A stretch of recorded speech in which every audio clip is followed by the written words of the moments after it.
Trip के तीसरे दिन हम लोग सब आधे आधे डिवाइड हो गए। हम लोग सब एक्टिवा लेके निकल पड़े नील वाटरफॉल और आधे लोग गए थे एडवेंचर एक्टिविटीज़ के लिए। यहाँ पे रास्ते में हमने देखा कि ये तो रास्ता बहुत ही डेंजरस है, पर फिर भी एक्टिवा हमने चला ही लिया और वहाँ पे गए, फ्रेश हुए और फिर नील वाटरफॉल तो देखने के लिए काफ़ी चढ़ना था, तो हम सब ने स्टार्ट किया और रास्ते भी काफ़ी टफ थे। तो ये छोटा ट्रैक हो गया। बहुत धूप भी लग रही थी सबको, पर थोड़ा स्टॉप करते करते आखिरकार पहुंच गए और वहाँ सबने फोटोग्राफी की, चाय पी।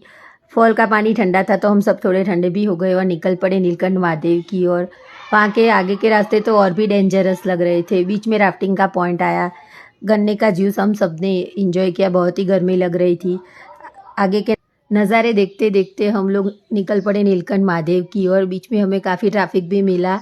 काफ़ी लंबी ड्राइव के बाद हम पहुंच गए नीलकंठ महादेव। ये मंदिर काफ़ी प्राचीन है।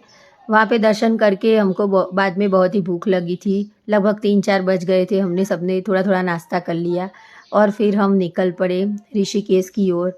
उतरने में भी रास्ते काफ़ी डेंजरस थे। बीच में हमने स्टॉप लिए। पहले तो खुशबू को काफ़ी डर लग रहा था, बट उसने परफेक्टली माउंटेन में एक्टिवा ड्राइव कर लिया। यूजुअली तो हम कार में ड्राइव करते, बट एक्टिवा पे नज़ारे देखते जाने का बहुत ही मज़ा आया और हम पहुंच गए त्रिवेणी संगम पे गंगा आरती के लिए। तो वहाँ पे हमने गंगा आरती के दर्शन किए और हमने फूलों का प्रसाद गंगा मैया को अर्पण किया एंड निकल पड़े बाज़ार में थोड़ा बहुत शॉपिंग करने के लिए। और देखा